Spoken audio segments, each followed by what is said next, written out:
Terima kasih Anda masih bersama kami. Bagi Anda yang baru saja bergabung, kami hadirkan kembali 3 berita utama hari ini. Badan Narkotika Nasional Kota Binjai melakukan razia kos-kosan yang ada di Kota Binjai. Sejumlah saksi dari berbagai partai politik bangun tenda dan menginap di depan kantor Camat Medan Maimun. Polisi menangkap seorang pria asal Jawa Timur di Kabupaten Asahan karena menyelundupkan 4 kg sabu-sabu dari Malaysia.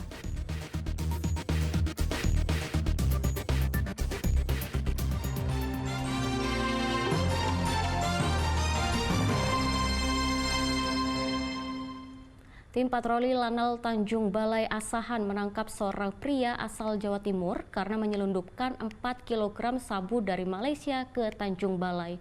Pelaku ditangkap saat bersandar di perairan Kembilik menggunakan sampan kayu Kabupaten Asahan. Ini apa nih? Apa nih? Berawal dari kecurigaan prajurit Lanal Tanjung Balai terhadap sampan yang melewati area kandas perairan Kembilik Kabupaten Asahan hari Minggu lalu, petugas mendapati bungkusan plastik yang mencurigakan. Setelah diperiksa, benar saja 4 bungkusan plastik berwarna hitam berisi sabu-sabu seberat 4 kg. Di samping itu juga ditemukan uang berjumlah 5,8 juta rupiah.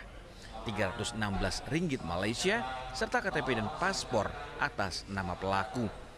Kedua pelaku dibawa ke Pelabuhan Tanjung Balai untuk diperiksa lebih intensif.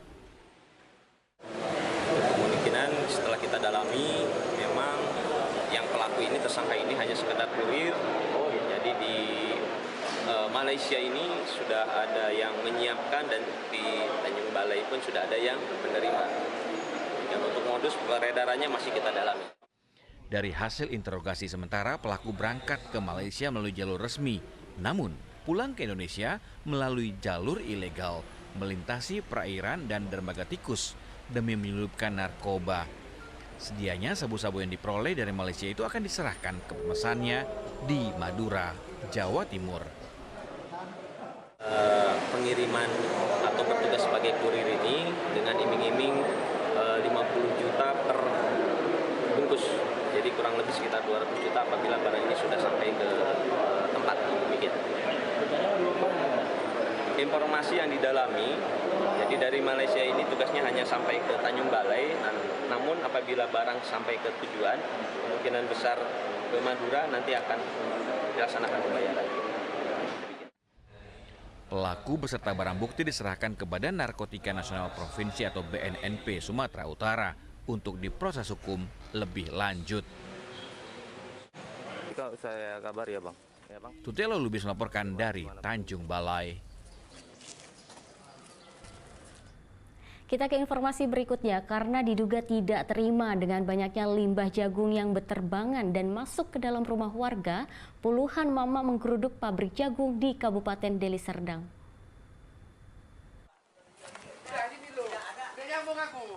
Debu pabrik masuk ke dalam rumah warga yang berada di Dusun Rambung, Desa Baru, Kecamatan Batangkuis, Kabupaten Deli Serdang. Inilah yang membuat geram dan protes warga desa. Selain mengotori seluruh perabotan rumah tangga, juga mengganggu kesehatan warga seperti gatal-gatal dan batuk-batuk. Ya, tak semua ini ya. Abang tengok abang. Kayak gini lah sama tempat tidur karena di atas lebar ini. Akhirnya, puluhan warga berunjuk rasa ke perusahaan pengelola jagung dengan membawa poster terkait tuntutan mereka. Warga mengatakan keluhan ini telah berulang kali disampaikan ke pihak perusahaan, namun tak kunjung diperbaiki.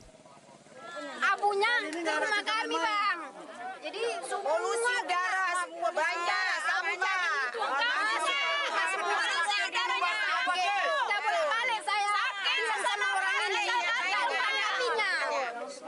Ditanggapinya aku udah 3 kali masuk kemari jumpa sama satpamnya, nggak ditanggapinya.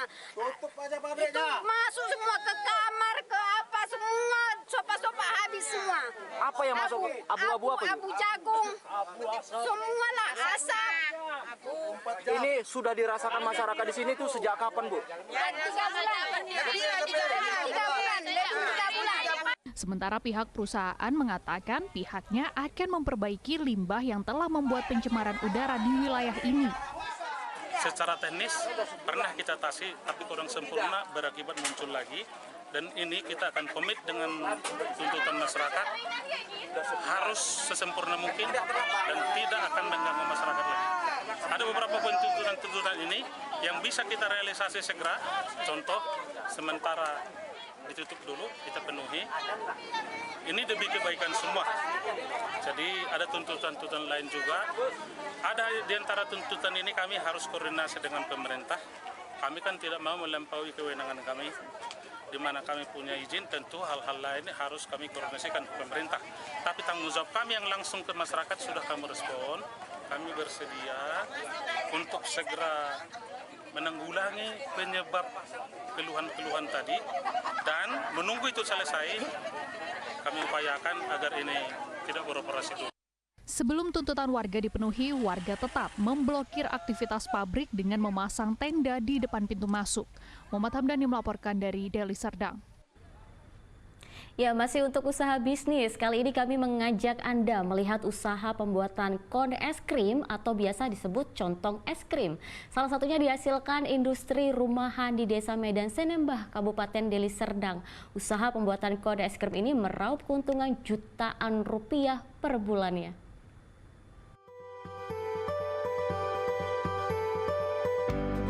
Mungkin Anda familiar dengan kon es krim atau contong es krim ini. Ya, es krim memang menjadi favorit banyak orang. Salah satu cara menikmati es krim adalah dengan kon atau contong es krim, di samping dengan stick atau wadah cup. Kon atau contong es krim umumnya berbentuk kerucut dengan tekstur yang renyah dan rapuh ketika dimakan bersamaan dengan es krim. Contong es krim yang disajikan dalam kerucut terbuat dari wafer, menampilkan es di atasnya kelihatan menarik. Hal inilah yang membuat seorang ibu rumah tangga bernama Nana menggeluti usaha ini selama 5 tahun. Cara pembuatan kon es krim, bahan bakunya memerlukan bahan seperti tepung tapioka, pewarna makanan, minyak lecitin, dan air sebagai campuran adonan contong kerucut yang selanjutnya akan dicetak menggunakan alat produksi mesin manual dengan beberapa bentuk cetakan. Awalnya kita buat adonan dulu. Nah, itu terdiri dari tepung tapioka, tepung roti, pewarna makanan, dan minyak lecitin dia khususnya.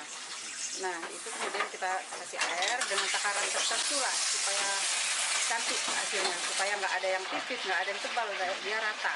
Maka kita semua pakai takaran. Tepung yang sudah menjadi adonan kental akan dimasukkan ke dalam cetakan mesin manual dan sedikit ditekan sampai adonan matang. Setelah matang, contong dibiarkan beberapa menit agar adonan menjadi matang dengan berbagai model cetakan yang telah terbentuk dengan sendirinya. Ada berbentuk kerucut, berbentuk ikan, dan berbentuk lonceng. Setelah kita adoni, inilah proses pembuatannya yang kita ini, dan tingkat kematangannya itu dia mengalir aja, makanya api tadi kita sesuaikan dengan kecepatan kita. Kalau misalnya kita cepat, kita besarkan api supaya matangnya itu bisa mengikuti irama kita. Nah, kalau kita masih lambat atau kita masih belajar, nah itu kita buat api kecil sesuai kecepatan kita juga supaya tidak gosong. Dalam 1 hari itu tergantung kecepatan masing-masing. Nah, kalau biasa saya mencetak ini bisa sampai, dia per bungkus hitungannya, bisa sampai 200 bungkus. Isi 10 piece. Nana berharap UMKM miliknya bisa berkembang lagi. Salah satu kendala yang dihadapinya saat ini adalah masalah perizinan untuk usaha rumahan seperti yang digelutinya. Nana berharap pemerintah Kabupaten Deli Serdang memberikan kemudahan usaha rumahan untuk masyarakat di setiap desa, seperti pengurusan surat izin usaha yang sangat diperlukan bagi para pelaku UMKM. Muhammad Hamdani melaporkan dari Deli Serdang.